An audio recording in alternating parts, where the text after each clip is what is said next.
Some franchise buyers, they spend months, sometimes even years, looking for a good brand that will fit their lifestyle. And then by the time that they pick a handful of brands that they believe are the best, they completely skip one of the most important aspects of franchise buying, which is evaluating, researching, and studying the franchise disclosure document. The FDD, it's so important that it has hundreds of pages and they all have 23 items. So in this first video of a series of 4, we're going to go through items 1 through 5, and I'm going to highlight some of the main points that you should, as a franchise buyer or a potential buyer, pay close attention to avoid any expensive mistakes in the future. Hello again, my name is Joe Souza, and I'm a partner here at Friendship Consultants, where all we do is to help candidates find good quality, purpose-driven franchises. So stay tuned. Today we're talking about one of the most important aspects of franchise research. FDD stands for Franchise Disclosure Document. And this is a document that any franchisor here in the US that is making an offering to sell a franchise, they must provide a copy of the franchise disclosure document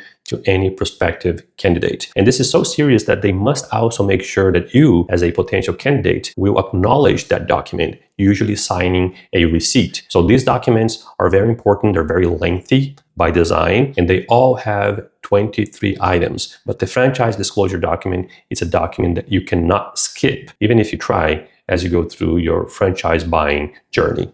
The item 1 is going to talk about the franchisor and its affiliates. So this is a really important piece of information you want to gather, because the franchisor must disclose their experience, also must disclose if they have any affiliates that it's part of this franchise. Also in the item 1 is going to talk about any experience that they had throughout the years. And it's really important for someone coming in to understand that the franchisor was able to validate that business model before they actually became a franchisor. So if you are looking at the item 1 and you notice that they have not had much experience and they are already a franchise, that's a question you want to raise when you're talking with them, because usually franchisors will have a vast experience. They will validate the business model before they actually become a franchise system. And the item 1 is going to go over their experience, if they are emerging, if they started just recently, or if they've been around for a while. And it's really a nice overview based on all the experience that franchisor have gained throughout the years in business. Item 2,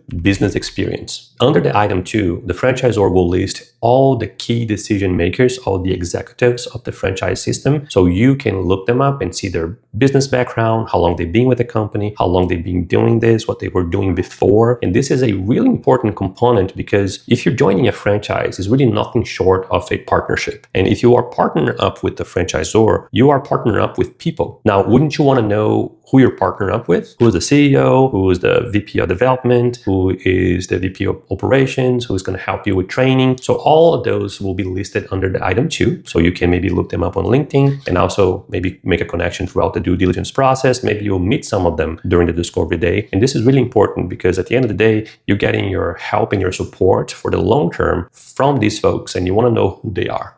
Item 3, litigations. So this is an item where the franchisor must list and disclose any litigations that they have had in the past. And this is for you really important, because you want to know if this franchisor had a lot of legal issues. Now, keep one thing in mind. If you're dealing with an established franchisor, there will be usually some legal activity that is totally expected in franchising. Now, you want to look for patterns, because if you see one litigation, something that happens 3 or 4 years ago, or maybe something that was related to one of the key executives of that franchise and really had nothing to do with the franchisor itself, I mean, that's not a problem at all. You want to look for patterns on things that continually happens throughout the process or throughout the tenure of this franchise. So maybe fraud, anything related to fraud or misrepresentation. Those are the things that you really want to pay attention to. And you also want to look into how constant they are. If they're happening pretty much 2 or 3 or 4 or 5 times a year, or if there are a lot of franchisees leaving the system and then filing a lawsuit against that franchisor, that could be a big deal. 1 or 2 off from years ago, not a problem. If they are constant, if they are about the same issues, that could be a major red flag.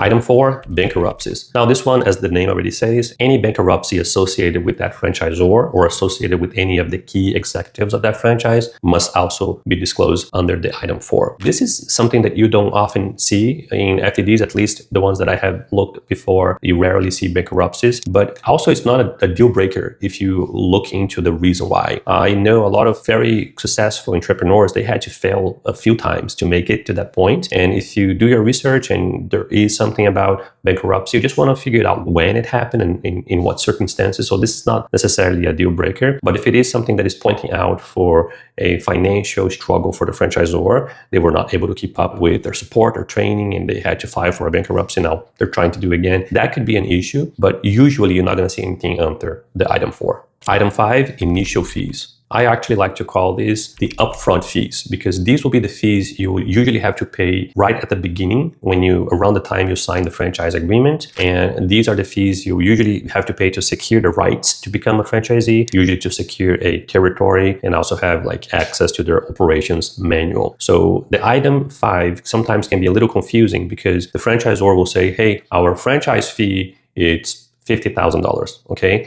And then one may think, okay, so franchise fee is all I really have to pay, and that's not the case. The franchise fee is just what they're charging upfront for you to secure the rights, but then usually that franchisor will have additional fees that sometimes are not even paid directly to that franchisor. It would pay to affiliates or to suppliers, and that entire franchise may cost $100,000 or $200,000, but the only thing you're paying initially to that franchise is the franchise fee. So other things that franchisors may charge up front is any territory fees, or if you're working like a development package where you're going to be opening multiple territories within the first few years, then they usually have a associated initial fee for the development side of that transaction. And obviously the initial franchise fee, which is the most common fee you're going to pay up front. But once again, there is usually a lot more to it than the initial fees. And that's something we're going to cover in the item 7. But the item 5 would usually only outline the upfront or the initial fees you must pay to that franchisor. And to recap, we talk about the 5 first items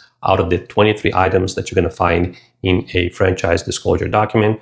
First, who is the franchisor? Second, who runs the company? Third, any legal issues? Fourth, any bankruptcies? And number 5, the upfront fees or the initial fees that franchisor will list and will require for you to join the franchise. And that's it for our video today. Next video, I'm going to talk about item 6 all the way through item 10. And please stay tuned. If you have any questions about items 1 through 5, please leave a comment and I'll make sure to answer any questions. You can also reach out to me here at Friendship Consultants directly through email, joe@friendshipconsultants.com, or you can just check our webpage. And I would love to help you find that franchise that you've been dreaming about that can offer you that purpose-driven life through business ownership. So that's all we do. And once again, our services are free of charge to any of our clients. So thank you so much for watching this video today, and I'll see you next time.